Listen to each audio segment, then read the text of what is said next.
has a lot of spiders, but recently we found a new one, because of course we fucking did. And the new one is the most certified Australia moment I've ever seen. For a bit of context, one of the several thousand spider species we are home to is the Sydney funnel web, the deadliest spider on the planet. Because of course it's down here. Where the fuck else did you think you were going to find it? These scary looking fuckers are highly venomous and can flatline you with a bite in 15 minutes. And if you think wearing thick clothes will save you, be aware the bastards have fangs long enough to punch through shoe leather. Now, why do I bring these little nightmares up? What is the one thing worse than a spider rocking armor-piercing rounds that can send you to heaven with same-day delivery?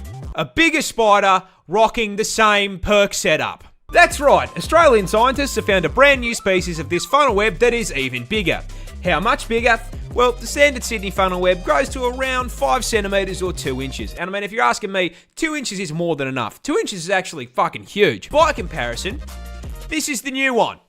It's twice the fucking size, cunt! 4 inches of 8-legged menace to the animal kingdom. But that isn't even the best part. You see, do you know what they named this thing?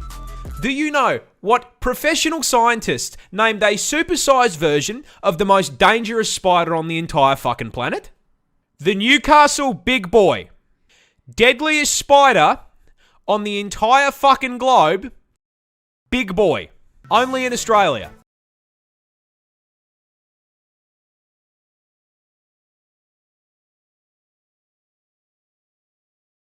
Australia's scariest spider is hiding a deep secret. But what is it? Well, introducing the huntsman, native to the land down under, and the #1 cause of tourists absolutely shitting themselves on camera.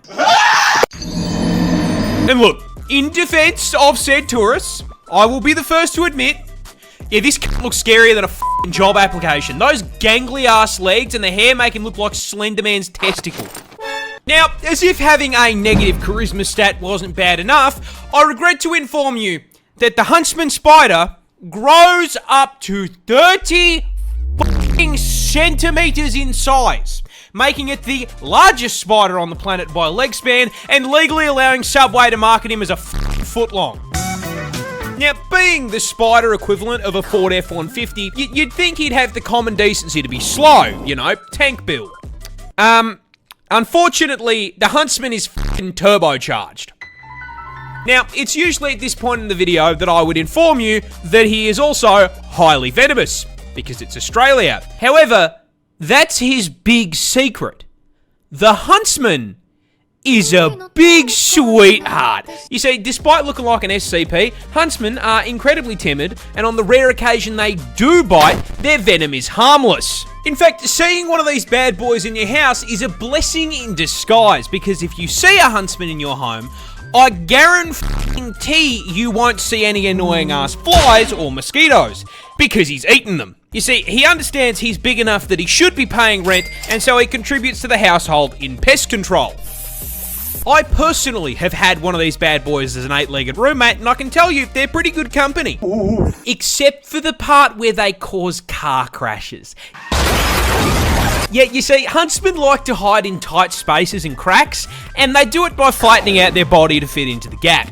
Now, in the house, that usually means you'll just find them behind a painting, but when you're flying down the highway at 110k an hour and decide to flip down the sun visor because God is trying to flashbang you, yeah, they like to sleep in there and you've just dropped one into your lap. Now, whatever you do, don't panic or you're gonna crash the...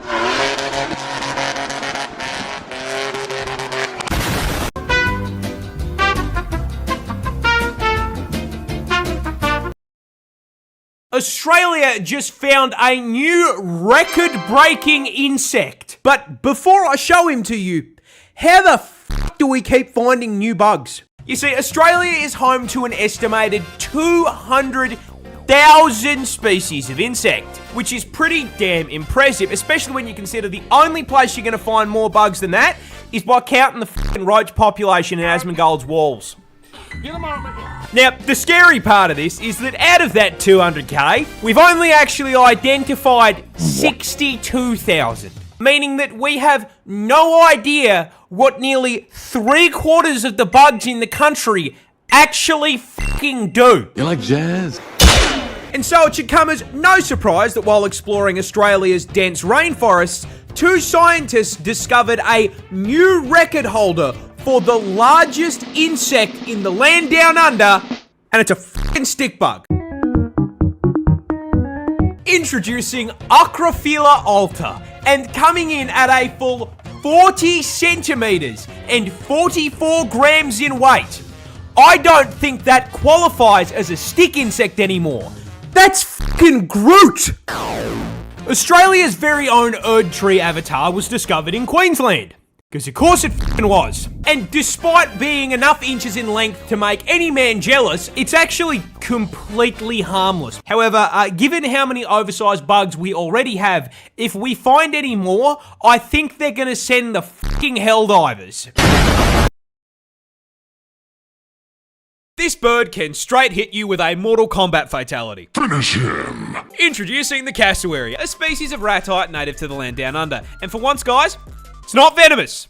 Can still flatline you though, and I'm going to tell you how. You see, these neon chickens belong to the same family of birds as the emu, and as such share their impressive size, coming in at a solid 79 kilos and growing up to 6 feet tall, meaning the short kings in my audience could, in theory, mount these things like a chocobo. But what makes them stick out from emus? Well, you see, the cassowary is basically a spec ops emu, being twice the weight, highly territorial, and most importantly, coming with a combat knife strapped to their foot. That's right, this is a cassowary claw, and it's the reason they can hit you with a fighting game finisher. You see, these claws are a full 5 inches long. And you know what I mean? Honestly, 5 inches, way too big for anything, and especially for something that's going inside me. And if you anger the tactical assault turkey, that is exactly what you're gonna get, as their go-to defense method is to kick you square in the gut with that kitchen knife and attempt to disembowel you. And I mean, even if the kick doesn't put your insides on the outsides, that kick is still gonna send you flying, which can cause some fairly major problems. Problems like the incident that occurred in 2012, where I you not, a cassowary ran up behind a random tourist, hit the heavy attack button, and kicked the guy down a small cliff into the ocean. I mean, luckily he survived, but the fact that I live in a country where at any point I could be hit with a sneak attack by a kaiju turkey is terrifying.